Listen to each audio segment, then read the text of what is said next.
how brown the mayor is. You're on. Are we ready to go? You're ready. You're on. All right, thank you very much. Hey, good evening, Mount Juliet. Due to the coronavirus pandemic, we are conducting our Board of Commissioner meeting tonight via electronic means. Each of us right now are sitting in our homes or our offices following the state of emergency guidelines. Electronic city government meetings are allowed by the state legislature and the governor's executive order, though not our preferred means of conducting a meeting. It is highly recommended by the president, by the governor, and the CDC during this unprecedented time. At this time, electronic meetings are permitted only until May 18. So we have 2 more regularly scheduled meetings prior to that date. But this type of meeting may happen again until the recommendations change. We will conduct the meeting as normal as possible, although you will notice some differences. For example, the state legislature and the governor's order requires roll call voting, something that we do not do on a regular basis. We will raise our hands in order to vote, and I will announce the vote, and then Miss Sheila, our city recorder and deputy city manager, is recording this to get that accurate. I did mention this is not our preferred method of meeting, although I am thankful that we have this technology to allow this. I miss my colleagues, my fellow elected officials. I miss city staff who have done their very best to serve during this mess. My heart aches for all of you, the citizens of Mount Juliet. Many are still hurting from the tornado that ripped through our community only a few weeks ago. Due to the pandemic, almost everyone I know has either lost their job or taken a sizable pay cut. I ache for the many small businesses in Mount Juliet who have closed temporarily or tried to stay open in creative ways. I hurt for your kids who are taking their classes online, unable to play with their friends. I especially am hurt for the senior class who is unable to celebrate their high school graduation. I had to make the difficult decision to disband my group of seniors from my American government class. We would have been riding a train to the state capitol, meeting with the governor and our state legislature delegation, coming to City Hall, debating issues like the right to life and more. I am thankful to be a part of a community who thinks creatively out of the box to bring some sense of life. I've got to confess, I felt like a little kid again when the Easter Bunny drove by on Saturday. Thank you to our first responders for that. I'm thankful that our teachers have been doing the teacher parades through our neighborhoods to see their students and bring some joy. I'm thankful that our greenway trails are open so we can get out and safely walk and bike and enjoy some sunshine. This meeting won't be our new normal. Our worship is online. Our work is often at home. Our schools are online. Our businesses are changing. Life is very, very different than it was just a few short weeks ago. Nevertheless, we are a resilient people. We will find ways to not only survive during this time, we can thrive in new and different ways during this time. God bless all of you as you navigate a new and temporary normal. We will, at our city meetings, we invite a local pastor to join us to lead the meeting, and their church is designated as our church partner for the month. We have never started a city meeting without an opening prayer and the Pledge of Allegiance. This meeting will be no different. Before we do that, we will do our public hearing, which is mandated by our ordinances. And so I will need to read that in to the record. Citizens, if you choose to comment on any of those items, you are able to do so. You would do that through email. You can contact city staff. These minutes will not be approved until at least April the 27th. So basically you have 2 weeks in order to get any of your information in. So here is what we are meeting on first with the public notice. The public notice is on 2 items tonight. First one is annexation and plan of services for lot 12 of the Cedar Creek subdivision.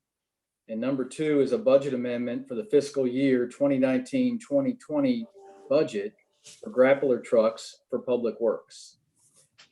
Should any of you have any citizen comments that you would like to make on either of those, again, please email that in and we will put it into our record prior to approving the minutes on April the 27th.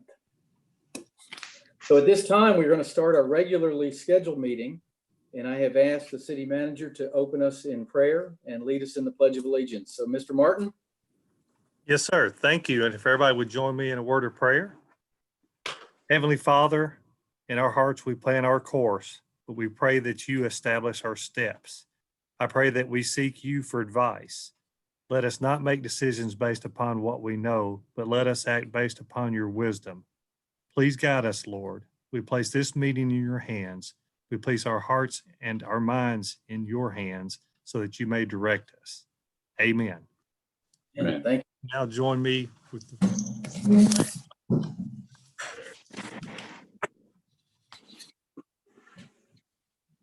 I pledge allegiance To the flag of the United States of America and to the republic for which it stands, one nation, under God, indivisible, with liberty and justice for all.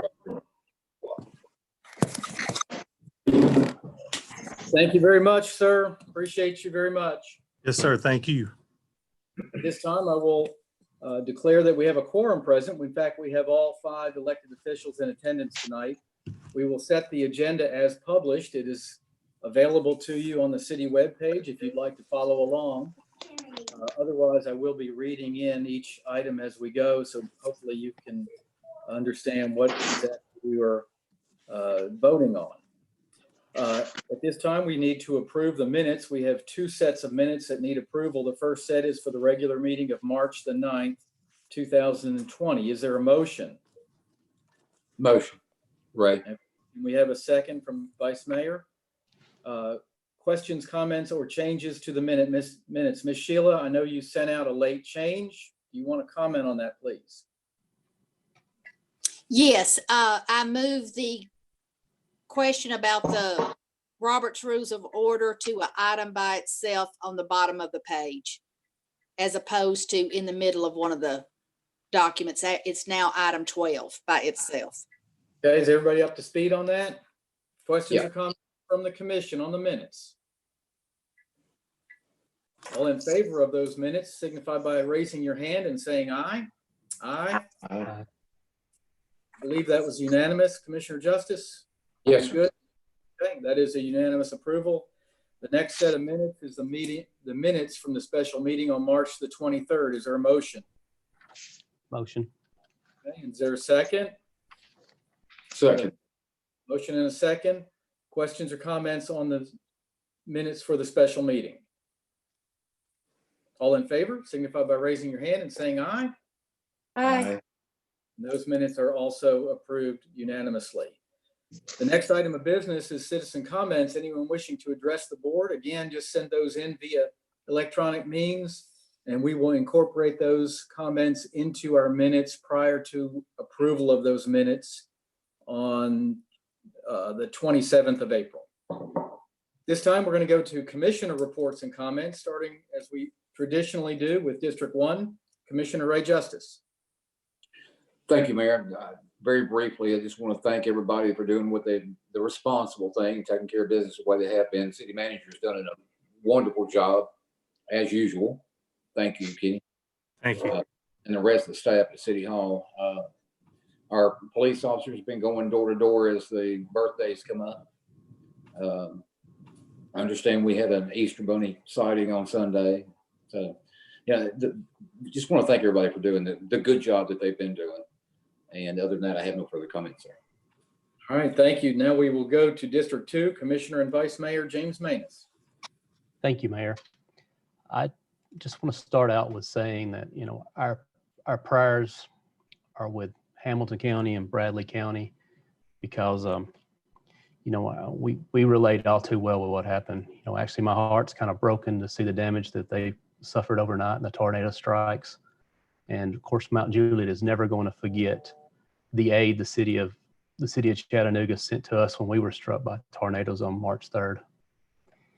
The for those of us that have been impacted, or those of you that's been impacted here, please know the city's not forgotten. Not forgotten you in any way. I've gotten several comments about the cleanup, and many times it's hard to understand why it takes so long to get the cleanup started. But it's truly been a multi-step process to get the cleanup, the crews in place. We've been working with FEMA all the way down to geo-tagging the debris piles, and of course the TDEC permits to get that done as well. I want to also commend staff.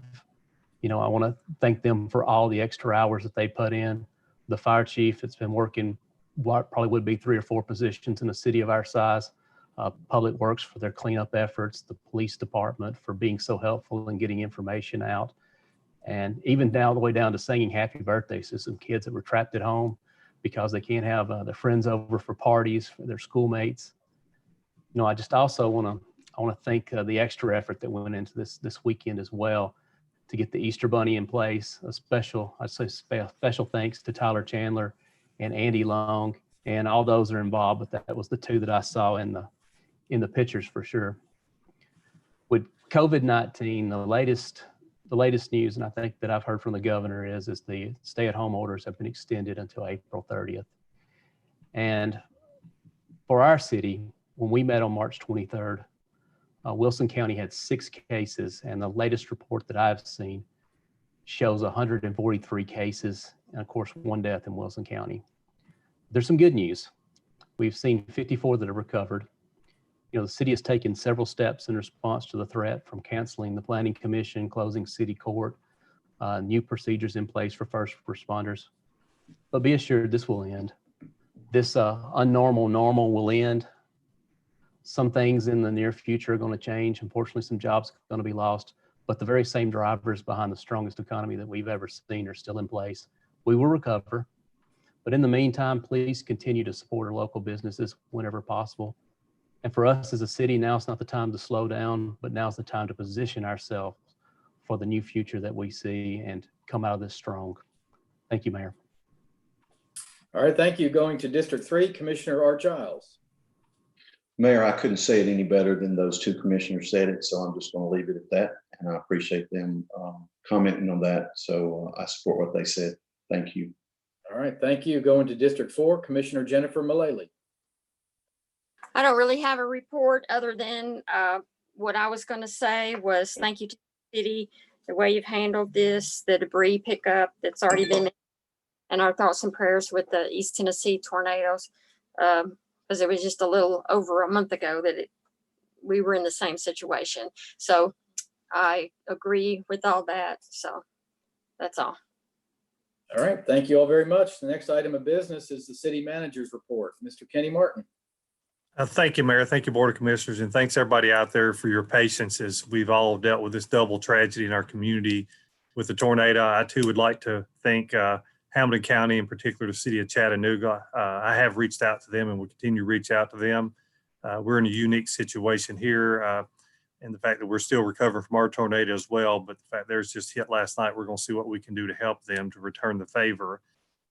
So our thoughts and prayers are with them. I'd like to thank my commissioners and our citizens for all the support that you've shown us going through this. And also thank you most of all for your patience. We've operated with a little bit of a skeleton crew trying to take this COVID-19 serious, and we have. We've got an employee that was diagnosed with it. He went to the doctor today. He was out his mandatory 14 days, and he will come back to work on Wednesday with a clear and clean bill of health. So we're happy for that and most thankful for that. And just want to thank the Board of Commissioners for giving us all the tools that we need to do our job in this community, and we will come out of this stronger than ever. And that concludes my report, Mayor. All right, thank you all very much. We will go into the business portion of our agenda. The first item is item 9A1, which is an ordinance, and it's an ordinance amending Part B of the Unified Development Code of the City of Mount Juliet, Tennessee, known as the zoning regulations, ordinance 2001-29, adopted October the 8th, 2001, as amended by amending Article 8, Overlay Districts, Section 8-2071, minimum size of residential PUDs, Planned Unit Development Districts, by adding a 20-acre minimum gross area requirement for RM8 and RM16 planned unit developments and section 8-2075 open space requirements by requiring 10% improved recreational open space for RM8 and RM16 residential planned unit developments. We need a motion to get that on the table in a second. Is there a motion? Motion. Okay, is there a second? I will second. And I think we have our city planner on the Zoom call. We do. This Would you- ordinance, Well, let me ask you, what I read, I'm guessing that most people, that any citizens watching, have absolutely no idea what I just said right there, because it's all in planning commission type language. So if you would do us a favor and just give us kind of a gentlemanly version of what this is doing and how it changes things, that'd be great. Sure. So basically at this time, we do not have a restriction on acreage size for incoming RM16 and RM8 PUDs, which RM16 would allow 16 units per acre, which would be your typical apartment, and RM8, 8 units per acre with plus or minus, I think it's actually 7.9, with no minimum on those sizes. So what this basically does is require a minimum. So we don't see 5, 8 to 8 acre sites developed in a multifamily fashion. It also increases the open space to give those end users more amenities to utilize within the development. All right, well, thank you very much. Any questions or comments from the commission? Mayor, I think we had asked to defer this until we could have a workshop to discuss some of the requirements, and because of some of our challenges, we've not been able to have that. So I'd like to defer this until we can actually get together and have a conversation about it. Okay, the vice mayor had a comment as well.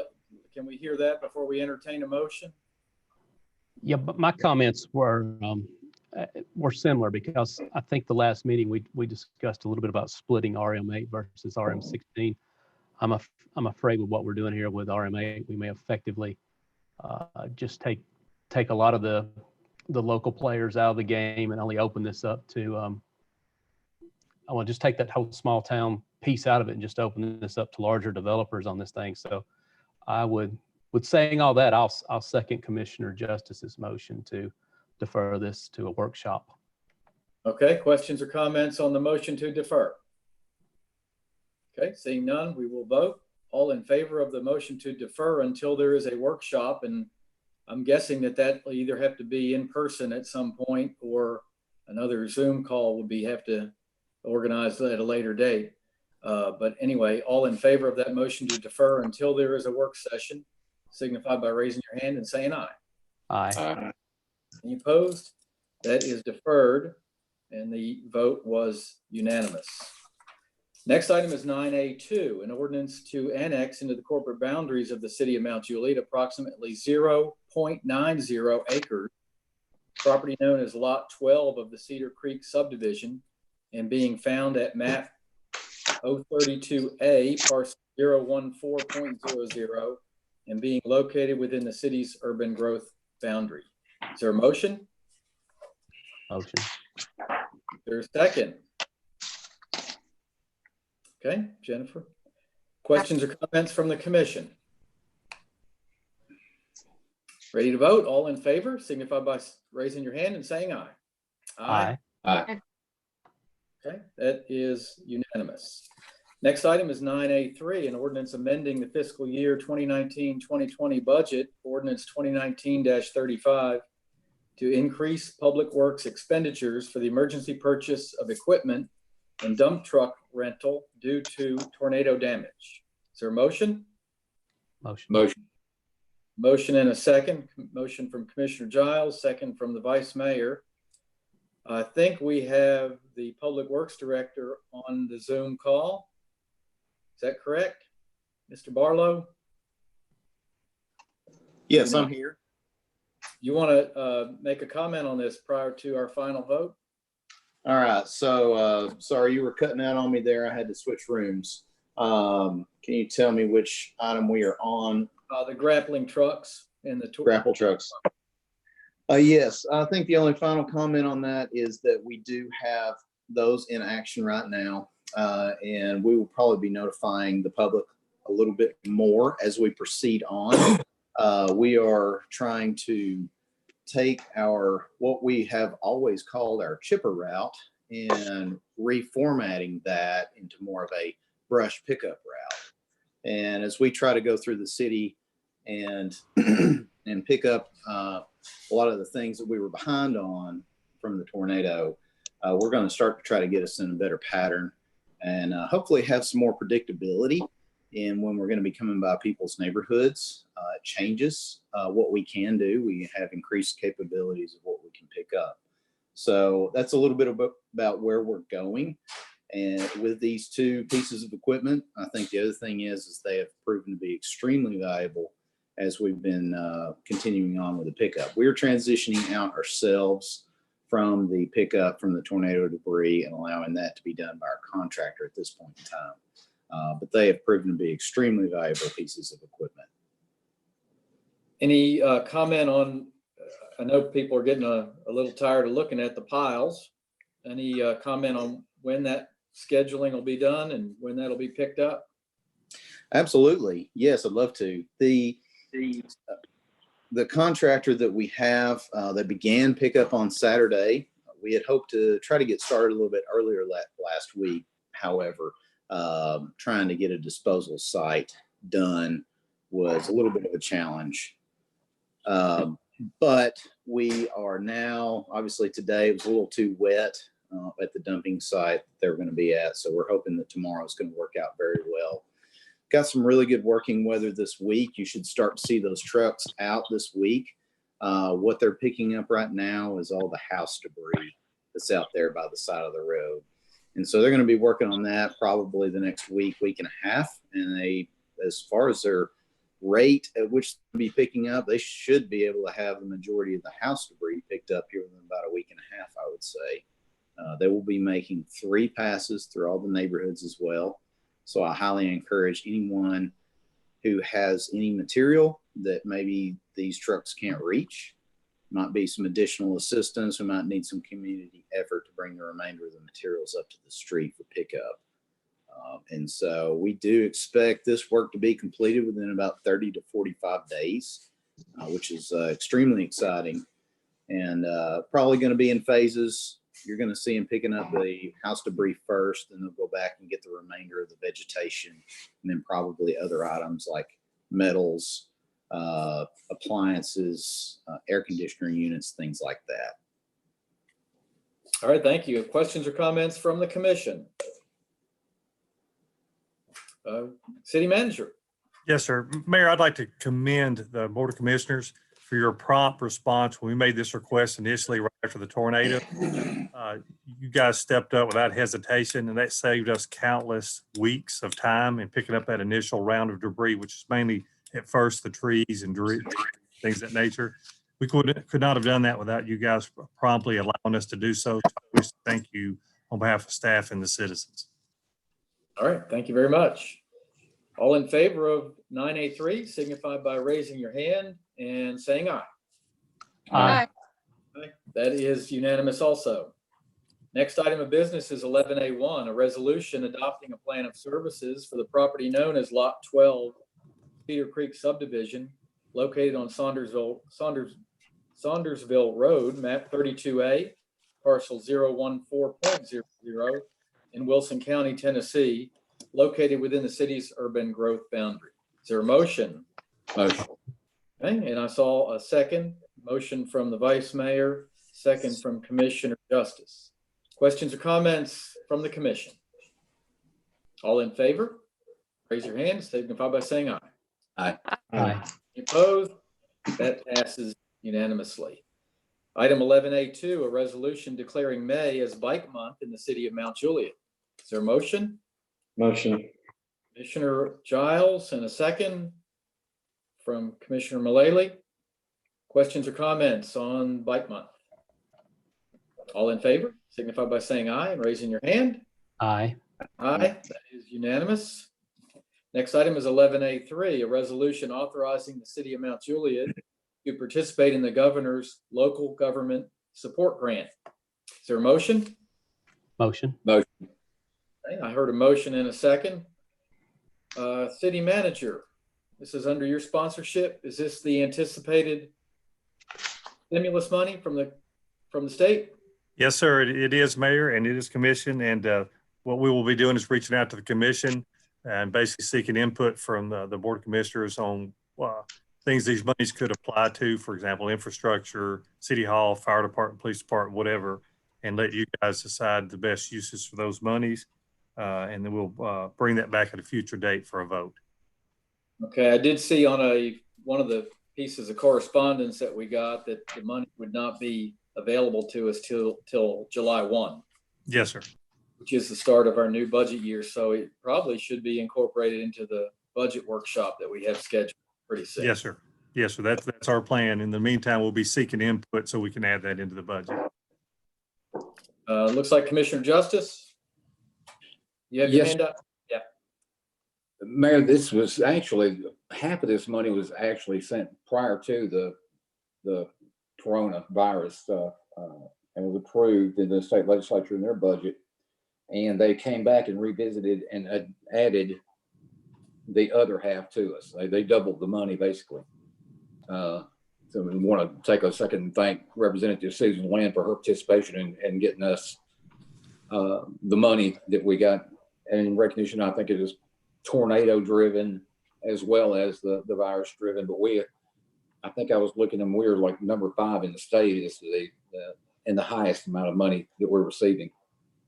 So I want to thank Commissioner Representative Susan Land for her participation in helping that. Very good. All in favor of this one, signify by raising your hand and saying aye. Aye. That passes unanimously. Next item is 11A4, a resolution instructing the city manager to bid out the relocation of the HVAC units currently on the roof of City Hall and to remove the aluminum roof and replace with a new style roof or repair the current roof to prevent future leaks. Is there a motion? Motion. Your second? Second.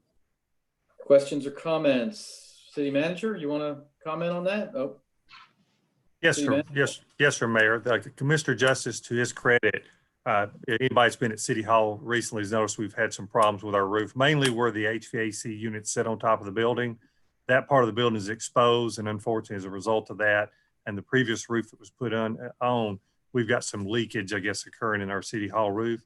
We were going to seek some bids during the budget process to get that done, and Commissioner Justice decided to sponsor what's on the agenda for tonight, which means we could basically go ahead and put it in bid and then bring it back to the Board of Commissioners at a later date for funding. Okay, Commissioner Mullally, think you were ready. I was going to ask how long this roof's been up. Was the entire roof redone at one point, or has it been just bits and parts done over the course of time? Yes, ma'am. The approximate timeline for the roof that's on the building now, the copper style roof, was done in 1996 or somewhere about that time frame. And it's been a good roof. The roof, for the most part, it's been a good roof, but it's unfortunately over time it's developed some leaks, especially around the HVAC units. I didn't realize it was that old. Are you proposing to replace the entire structure or just the part that holds the HVAC units? Just to relocate the HVAC units, and then we would have an access point to the roof where if we ever had to get up from the inside, but basically it would just cover that open area that's on the 2 back spots and continue those roof panels all the way down to the eave. The metal roof that's in place, it remains. Yes, sir. It would just be to fix that part and remove those units from the roof. Okay. All right, other questions or comments? Vice Mayor? So, and this is primarily going to address the continual leaks that we see, I guess, in Sheila's office. Yes, sir. Yeah, that lease has gotten worse to the point where it's now popping up in other places, like one of the kitchens in my office as well. And we've got it temporarily patched, but long term, if we could remove those units from the roof, place those elsewhere, either on the ground or on the canopy section that's out back, I think we could secure the roof enough to secure these problems. It's a beautiful roof, and the roof for the most part is very serviceable.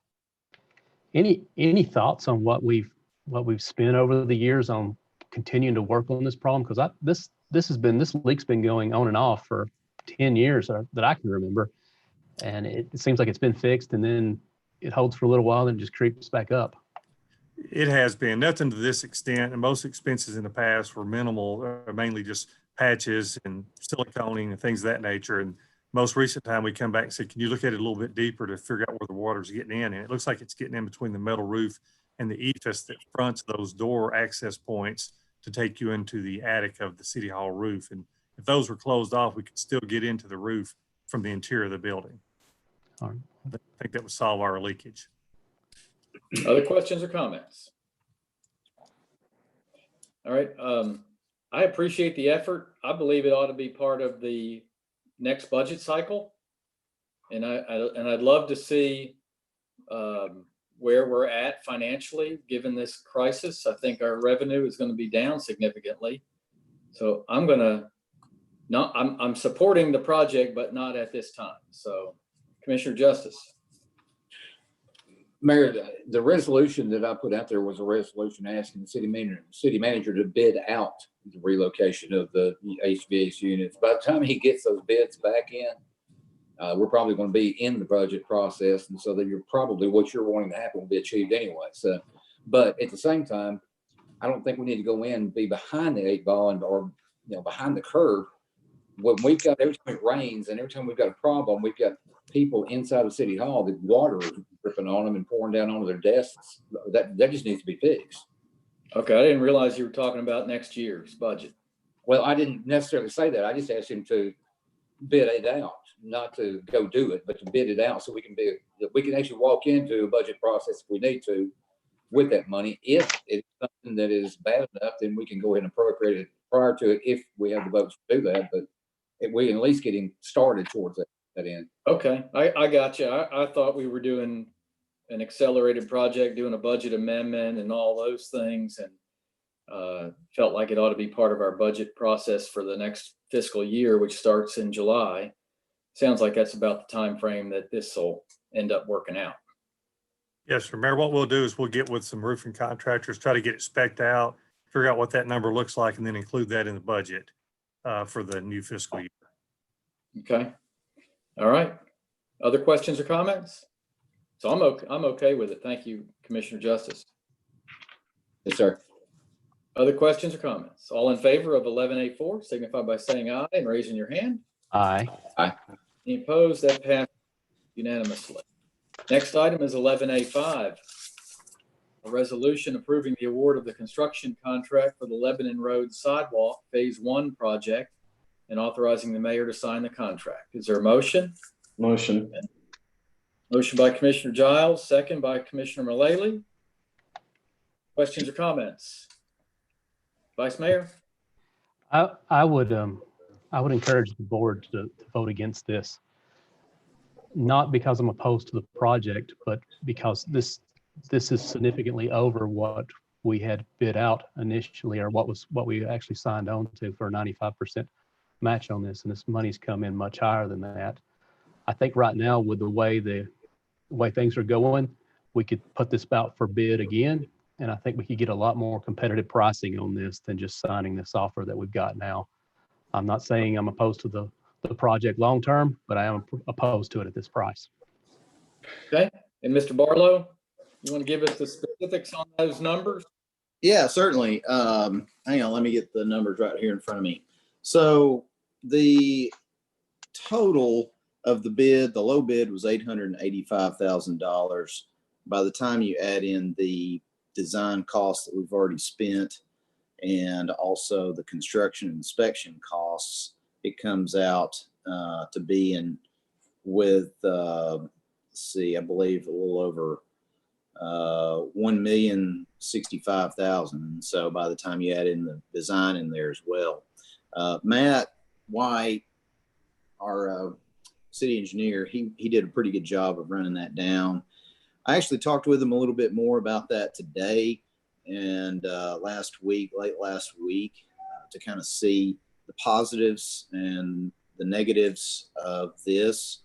So the positive is that let's see, the Adams Contracting, which is a low bidder, they were actually significantly under the other three bidders. The next closest bidder was at about $1.2 million. And so we're looking at close to $400,000 above.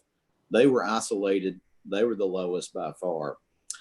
There is some fear that if we were to rebid this, despite the economic situation that we're in right now, whereas we might think maybe we would typically get a better bid price, the downside is that when you see a big disparity between the low bidder and the next bidders, usually the next time you bid it, the price is going to go up because they're going to see the possibility that maybe there might be something missed.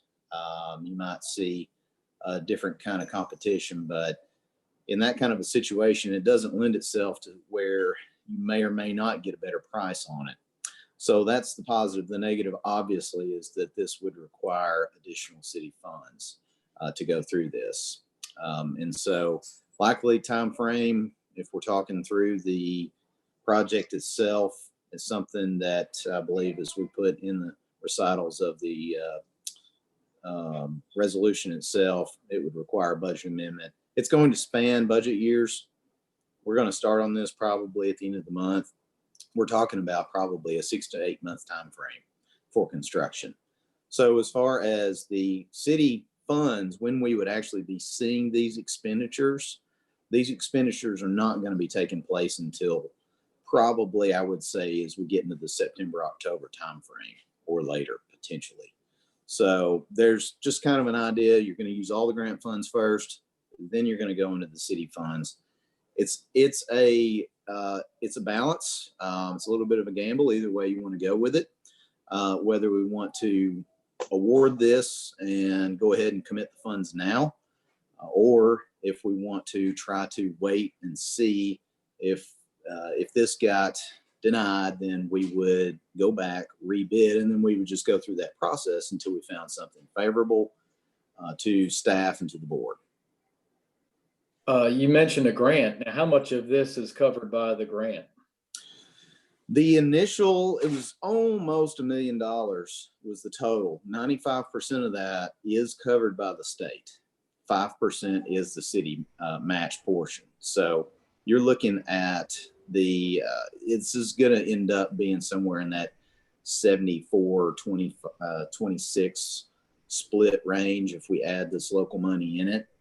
There is some factor in here, I think, as far as trying to maximize return on investment. And so that is something to be considered there. Significant part of the original grant is state money. This is one of the grants. It's not an 80-20. We didn't have hundreds of thousands of dollars in this prior because of the high amount of state participation. So that is a blessing of this one in particular.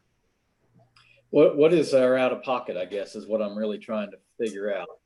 Yeah, total out of pocket would be about $280,000. I still think that's probably a little high. Our construction inspection time frame is longer than what the actual construction time frame is going to be, what we have in the construction contract. So if you prorated that down, I still think you'd probably have some savings, but it still gives us some room for contingencies if we got into construction and had some kind of a cost overrun for one reason or another, unforeseen conditions.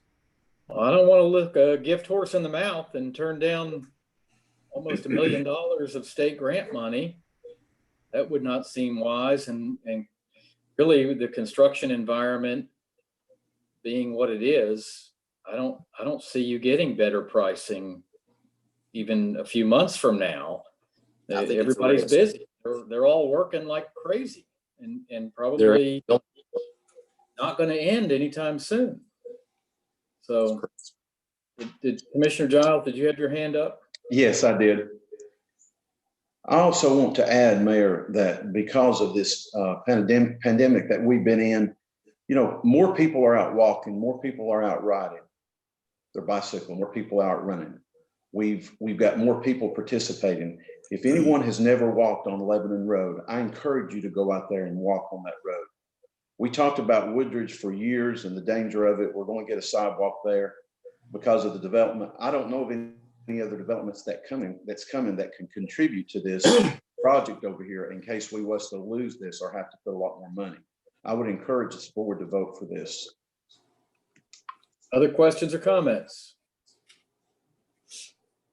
All right, y'all ready to vote? All in favor, signify by raising your hand and saying aye. Aye. Any opposed? Nay. Okay, that does pass 4-1.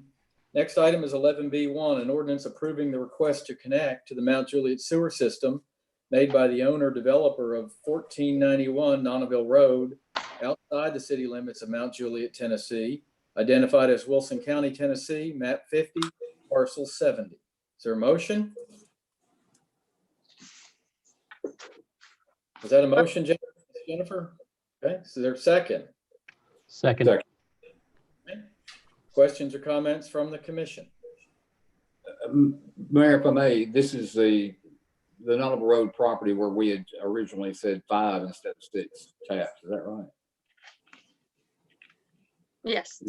And so I guess my question would be, and this is well, actually outside of my district, but just right outside the city limits.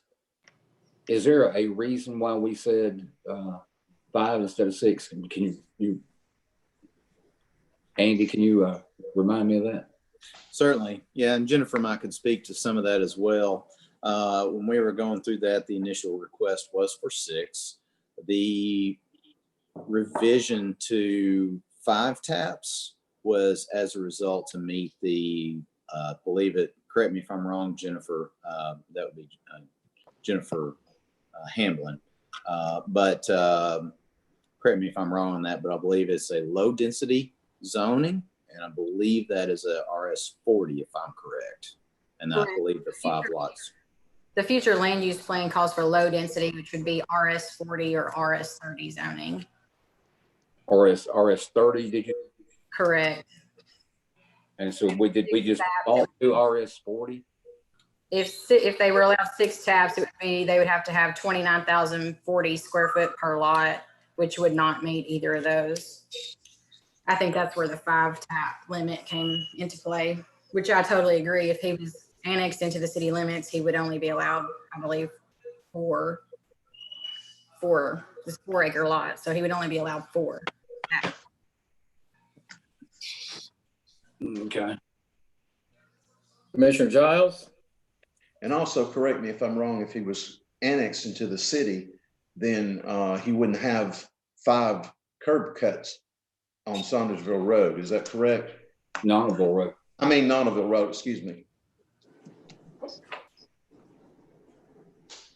Andy, is there a reason we did not, or Jennifer Hamblin, city planner, is there a reason we did not ask them to request annexation? I did speak with the applicant about this, just kind of walked him through the process is what I did. His request was to go out of city sewer service. I did investigate that, tried to cover that in the executive summary. But the idea there, I told him what the appetite has been as far as out of city sewer. I did tell him as well the changes that we had incorporated last year with the 100% surcharge and fees. And so walked him through that. It was his preference to proceed on with the out of city sewer request.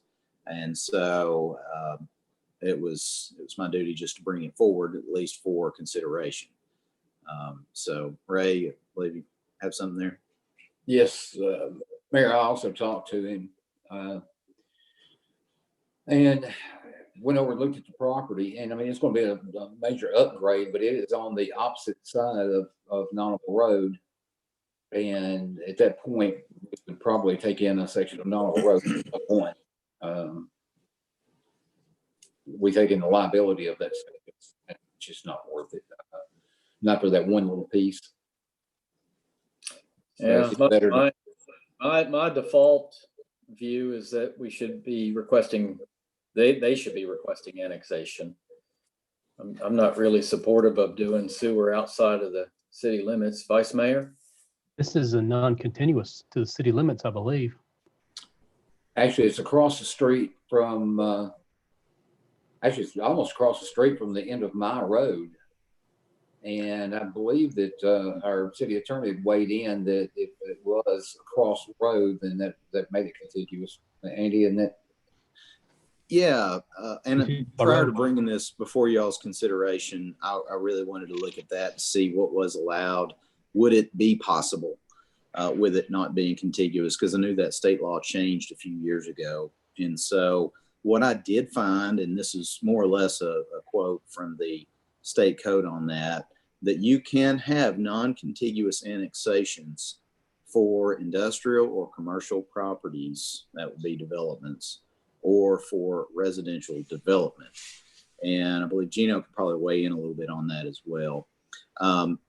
But the residential development with this, that means it would be development. So I would assume that would not be single lots. I would assume it would be subdivision, however. So I do believe this could be eligible, but I definitely want to defer to Gino on that availability. Travis, That's correct. Is Gino on here? Yes. Go ahead, sir. No, that's correct. It doesn't have to be contiguous. If it's a commercial or residential development, then if there's 5 lots, that would qualify. Okay. Let me get city planner Jennifer Hamblin to weigh in. I just did the math on if we did allow the 5 taps, then it would be a 34,848 square foot lot. It's up to you guys if you want to annex. We always push for that, but the applicant was very adamant on this one that he did not. I know Andy pushed him really hard to annex when he came in with his out of city sewer request. Of course, it would be my preference if they come in, but I understand the liability of taking that road, just that one section of the road. Being a former dispatcher and working for the police department, I understand that would be a total nightmare for our police if there was a wreck in that location, trying to determine whether it's county, who's going to answer the call, county or city. So I understand Ray's point there. So it's really up to you guys if you want to, deny this and make him annex, but he was very adamant that he not annex. Let's go to Jennifer Mullally, Commissioner Mullally. All right, so if not annexed, we're not responsible for that section of the road. Is that correct? Okay. I think my understanding of the state law is that even if it was annexed, I think we could consider it a non-contiguous, and we still wouldn't have the maintenance of the roadway. But we don't know what the county might force us to do. State law is state law, but it could bring up an issue with the county potentially. So if an accident happens Wait a minute. Sorry, Commissioner Justice had his hand up. Mayor, I don't know if you remember, but there was a piece of property that, and I'm thinking it's probably less than 200 yards down the street from this exact same piece of property where we voted to give them a sewer tap without annexation. If you go on down another half a mile, actually it's about 3/4 of a mile, we gave them sewer taps without annexation. I've been back and forth on this. I believe it's probably better as a business side to, we got a 100% surcharge on these sewer taps, and we don't have the liability that goes into maintaining the property or having it in our codes, people or police. Well, there's definitely pros and cons. Of course, the big issue is that we do have a fire department that's supported by a property tax, and I know our guys, and if that one of these new houses is on fire, they're going anyway. So why shouldn't they pay the tax to support the fire department? I think that's the right thing to do. I know there's a road issue, and I know there's issues with the police coverage and those things, but there's pluses and minuses to this. It's not an easy decision. It's not a cut and dry one. Commissioner Justice? Well, and I will tell you, we've got a state law that says that if it's, if we're asked, we have to respond. Our fire department does have to respond and go to that regardless of whether it's in the city limits or not. It's mutual aid. agreement, and that's a state law. That's not just a city code. So they're going to go. I agree with you, but those 5 houses aren't going to provide us with enough property tax to do a whole lot of us, give us a whole lot of assistance with the fire department. I'm going to go to Commissioner Mullally next, but don't forget there's also a 20 cent per square foot that goes to the fire department as well. Commissioner Mullally? Again, what is the owner's reason for not wanting to be annexed?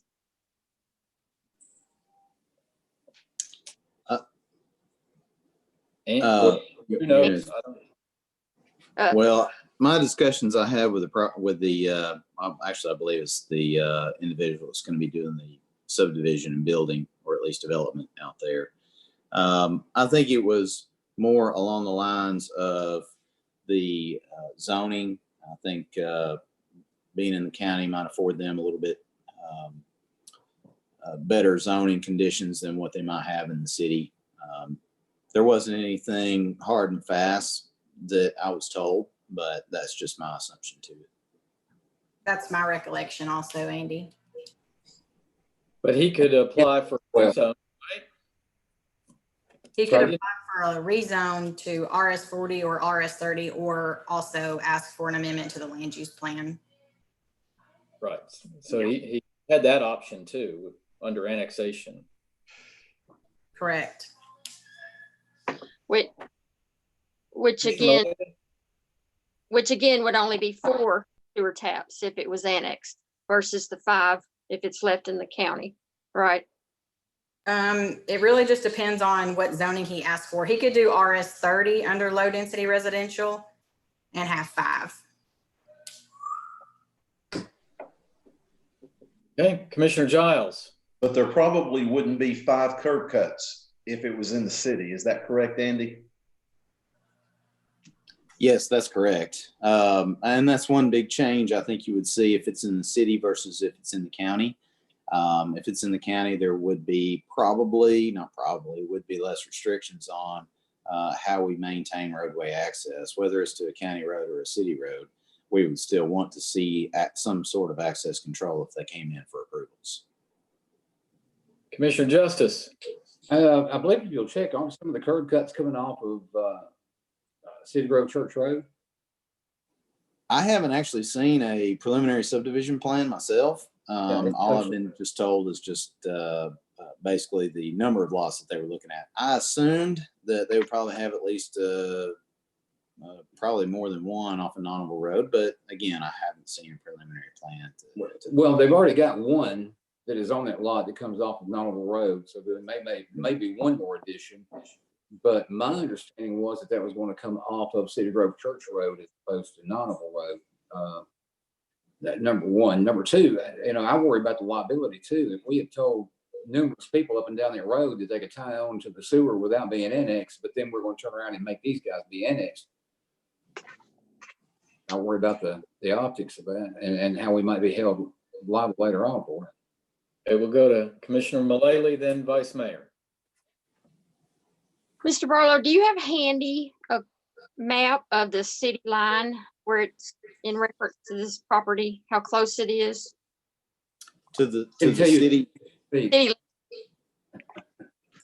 I can probably find that for you. Give me just a little bit. It's 25 feet. It's literally across Nonneville Road. 25 feet. Yeah. Are you talking to the south? No. Okay. Yeah. No, it's west. Okay. Gosh. Yeah. In that case, the right of way width it's only 50 feet right through there. So that's all. How far away is it on that side of the road though? Not your side, Ray, but the other side. Say that again then?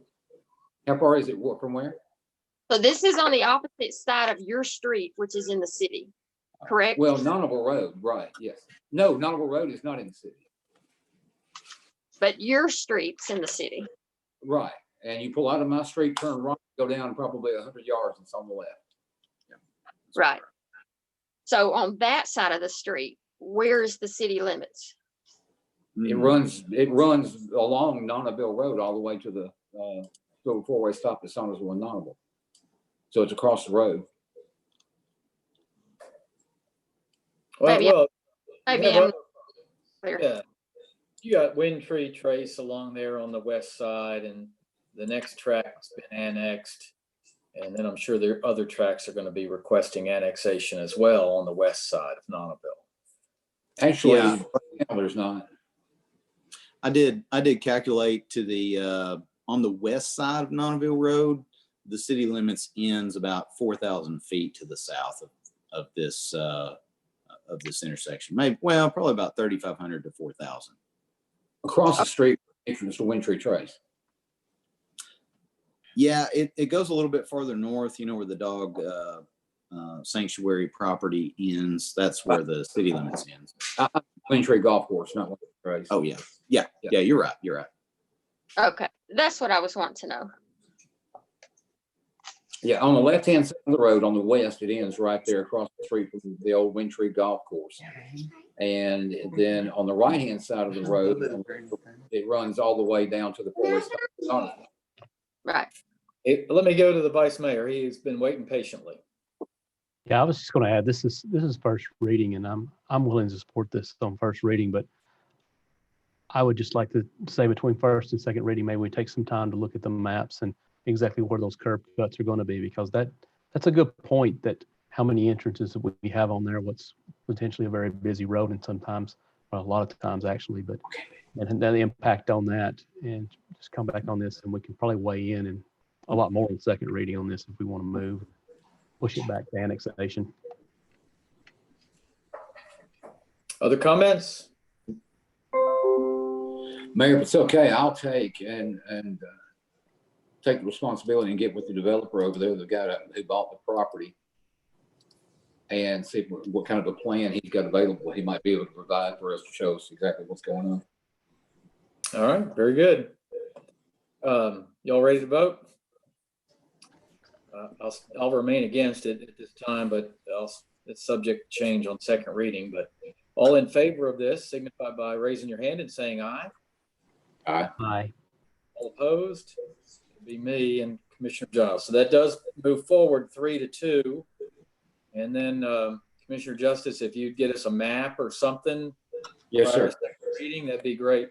Yeah, especially with the proposed road cuts and access issues that the Public Works Director was talking about. Next item is 11B2, an ordinance to amend the fiscal year 2019-2020 budget for monitoring and removal of debris from tornado damage. Is there a motion? Motion. Saw Commissioner Giles and Vice Mayor. Questions or comments? All in favor signify by saying aye and raising your hand. Aye. Okay, that sounds unanimous. Next item is 11B3, an ordinance amending the fiscal year 2019-2020 budget, ordinance 2019-35, to accept insurance proceeds and appropriate funds for replacement of a police vehicle damaged by the tornado. Is there a motion? Motion. Okay, and I saw a second from Commissioner Mullally. Questions or comments from the commission? All in favor signify by raising your hand and saying aye. Aye. Any opposed? That passes unanimously. 11B4 is our last item, an ordinance amending the fiscal year 2019-2020 budget, ordinance 2019-35, to accept insurance proceeds and appropriate funds for replacement of a police vehicle. Did I not just read that? This is a different one. Okay. Two different ones. I need a motion and a second then. Motion. Okay, saw several. Vice Mayor and Commissioner Mullally. Somebody explain to me why they weren't in one reading. I don't know the answer, but one was tornado damage and one was an accident over near Paddocks. Okay. All right. Seems like we could have been a little more efficient there, but okay. All right. All in favor? Go ahead, Ms. Dana, our finance director. My apologies, Mayor. I had initially put the ordinance for the tornado damage on the agenda, and then later we realized that we needed to do the second ordinance. So that was the timing difference, and that's why the two. Okay. No big deal. Somebody's got a dog that needs to go out. Yeah. Any questions or comments on this one? All in favor, signify by raising your hand and saying aye. Aye. Aye. Okay, that is passed unanimously also. And with that, we are adjourned. Thank you all very much. And we hope and pray everyone will stay safe. Okay, Thanks, sir. good night. Thank you all. Aye.